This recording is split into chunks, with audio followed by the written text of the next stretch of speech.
we talk about the Mamluks, the word slave comes from the word Slav. Slav is in Eastern European.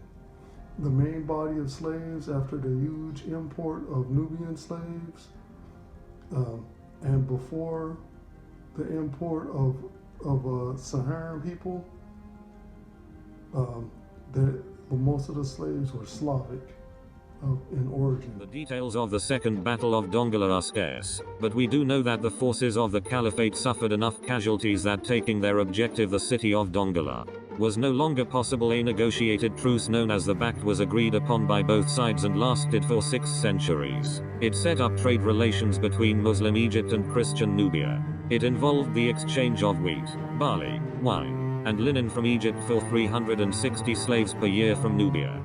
Why were everyone trying to get Nubians? It's the same as in past ages. They wanted Nubian mounted archers and also Nubian bows. At that time gifts will be brought to the Lord Almighty, from a people tall and smooth-skinned, from a people feared far and wide, an aggressive nation of strange speech, whose land is divided by river slow to the land of whirring winds along the rivers of Kush, which sends envoys by sea, in papyrus boats over the water, go, swift messengers, to a people tall and smooth-skinned, to a people feared far and wide, an aggressive nation of strange speech, whose land is divided by. That's part of why the Nubians were feared far and wide. A lot of the slaves at that period, at the time, they were from Nubia. So why are the Mamluks shown as non-Nubian? Is because they defeated the toughest army on earth at the time. The Mongols crushed all other armies, including Arab warriors. And also the medieval Crusader Knights were also defeated by the Mongolians easily. Most were crushed in their path. The Mongols not only beat you, they psyched you out. So previously defeated foes will not attempt to fight them.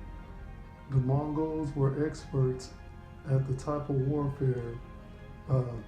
They defeated these refugees that came in from Central Asia at the time. And so they would be probably even too scared to go into the battlefield with them, even for money.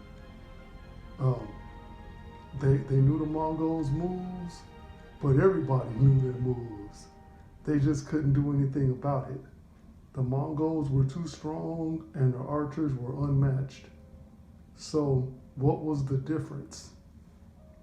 One day they came out against us and formed a line. We wanted to use swords, but we were not able to. They were too fast for us, and they shot at us and put out our eyes to the number of 150. Details of the Second Battle of Dongola are scarce, but we do know that the forces of the Caliphate suffered enough casualties that taking their objective, the city of Dongola, was no longer possible. A negotiated truce known as the Pact was agreed upon by both sides and lasted for 6 centuries. It set up trade relations between Muslim Egypt and Christian Nubia. It involved the exchange of wheat, barley, wine, horses and linen from Egypt for 360 slaves per year from Nubia.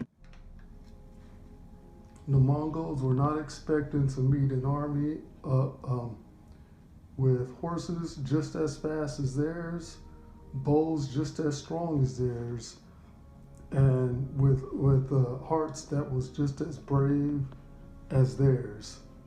All the Mamluks were not black, but the Nubian mounted archers were the ones that won the day.